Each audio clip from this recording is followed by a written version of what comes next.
चला नमस्कार सर्वांना. रिलायबल स्पर्धा परीक्षा केंद्र छत्रपती संभाजीनगर या YouTube चॅनलवर मी आपलं मनापासून स्वागत करतो.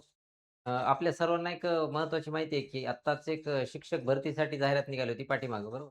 तर शिक्षक भरतीसाठी एक टी-ई-टी परीक्षा झालेली आहे आणि त्यानंतर त्याची जी आन्सर की येऊन आलेली आहे आणि त्याच्यानंतर आता परत नंतर त्याच्या जागा निघणार आहेत बरोबर. तर ही झाली शिक्षक भरती.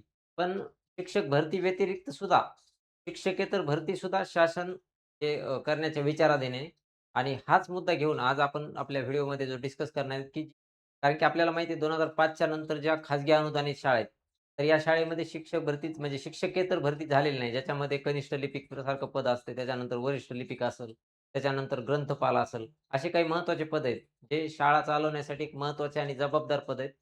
तर याच पदांची भरती करण्याचा निर्णय आता बऱ्यापैकी टप्प्यावर आलेला आहे आणि त्याच विषयी आपण आज थोडंफार चर्चा करणार आहोत. तर त्यामध्ये पहा, पहिल्यांदा आपण पाहूया, की नवीन निकष आता 2026 मध्ये त्या शिक्षकेतर भरतीसाठी आलेले आहेत, ते जाहीर केलेले आहेत.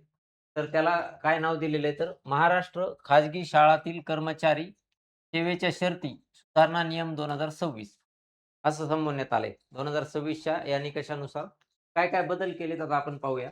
तर त्याच्यामध्ये कोणते पद भरणार आहेत, ते सुरुवातीला आपण त्याच्यामध्ये डिस्कस करू. तर पहा साधारणतः जी शिक्षकेतर भरती आहे ती 30,000 पदांची होऊ शकते. ती एक इथं महत्त्वाची एक त्यांनी माहिती दिलेली आहे. जी शिक्षक आहेत ज्याच्यामध्ये आपण कनिष्ठ लिपिक, वरिष्ठ लिपिक, ग्रंथपाल, बरोबर, प्रयोगशाळा सहाय्यक अशी त्यामध्ये पदं भरण्यात येणार आहेत. तर जवळपास 30,000 पदाची भरती होऊ शकते. तर त्याच्यामध्ये कनिष्ठ लिपिक जे असतात ते 17,695 पदं भरण्याचे त्याच्यामध्ये त्यांनी ठरवलेले. 17,695 हे कनिष्ठ लिपिक. त्याच्यानंतर वरिष्ठ लिपिक 4,912. त्याच्यानंतर मुख्य लिपिकांची पदं सुद्धा त्याच्यामध्ये असणार आहेत 923. त्याच्यानंतर पहा ग्रंथपालाची सुद्धा 2,118 पदं भरणार आहेत आणि प्रयोगशाळा सहाय्यक नावाचं एक पद आहे. तर ते सुद्धा 9वी ते 10वी ची जवळपास 4,685 असे पदं याच्यामध्ये निर्माण करण्यात येणार आहेत. पदं पहा कोणते-कोणते आहेत. कनिष्ठ लिपिक आहे, त्याच्यानंतर वरिष्ठ लिपिक, ग्रंथपाल, प्रयोगशाळा सहाय्यक अशी महत्त्वाची पदं त्याच्यामध्ये जी शिक्षकेतर भरतीमध्ये ते भरणार आहेत. शिक्षकांची भरती तर होणारच आहे. जवळपास 5,000 शिक्षकांची भरती राबवण्याचा निर्णय. त्याप्रमाणेच प्राध्यापकांची भरती पण होणारच आहे. पण त्यासोबत ही इतर भरती कोणती तर ज्या खाजगी अनुदानित शाळा असतात त्याच्यासाठी ही भरती राबवण्याचा निर्णय झालेला आहे.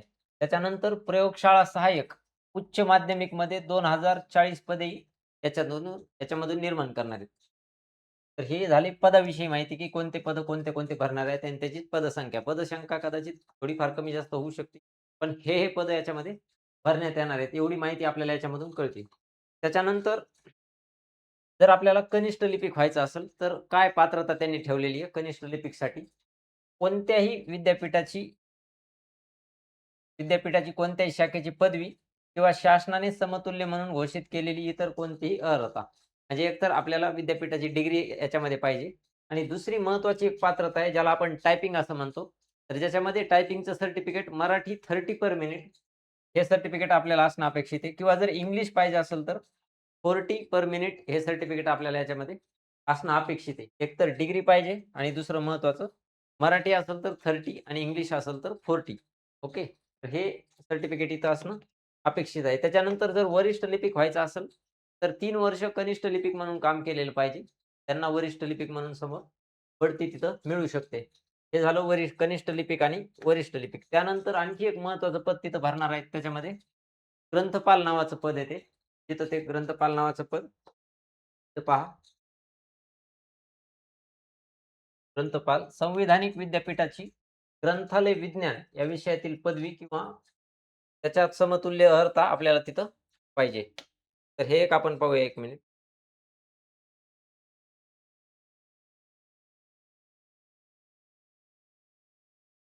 ग्रंथपाल नावाचं पद. ओके. त्याच्यानंतर ग्रंथपाल विद्यापीठामध्ये आपण त्या ग्रंथपालामध्ये हे पाहिलोय ग्रॅज्युएशन. तर संविधानिक विद्यापीठाची ग्रंथालय विज्ञान विषयातील पदवी किंवा जी मान्यताप्राप्त संस्था असते, तर त्या संस्थेच्या ग्रंथालय विज्ञान विषयाच्या पदविकेसह संविधानिक विद्यापीठाची कोणत्याही शाखेची पदवी त्याला असणं अपेक्षित आहे. ओके. ग्रंथालय विज्ञान विषयातील पदवी. त्याच्यानंतर प्रयोगशाळा सहाय्यक हे एक महत्त्वाचं पद याच्यामध्ये भरणार आहे. पहा कोणते-कोणते पद आहेत. कनिष्ठ लिपिक आहे, त्याच्यानंतर वरिष्ठ लिपिक, त्याच्यानंतर ग्रंथपाल आणि 4थं पद जे आहे ते प्रयोगशाळा सहाय्यक. ओके. तर मान्यताप्राप्त परीक्षा मंडळातून 12वी विज्ञान उत्तीर्ण याच्यामध्ये असणं अपेक्षित आहे. ओके. तर ही एक महत्त्वाची तिथं लक्षात ठेवणे.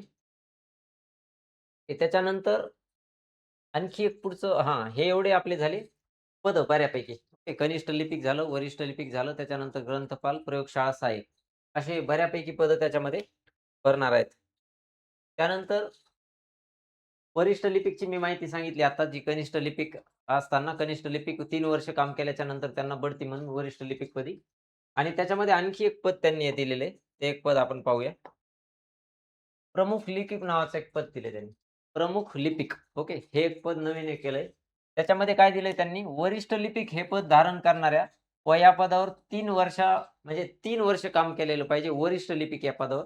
तर त्या व्यक्तीचं पुढं प्रमुख लिपीक म्हणून सिलेक्शन होऊ शकतंय. ते पदोन्नतीनं भरणार आहे. एकतर गुणवत्ता आणि पदोन्नती या दोन्हीही निकषावर ते पद प्रमुख लिपीक नावाचं पद.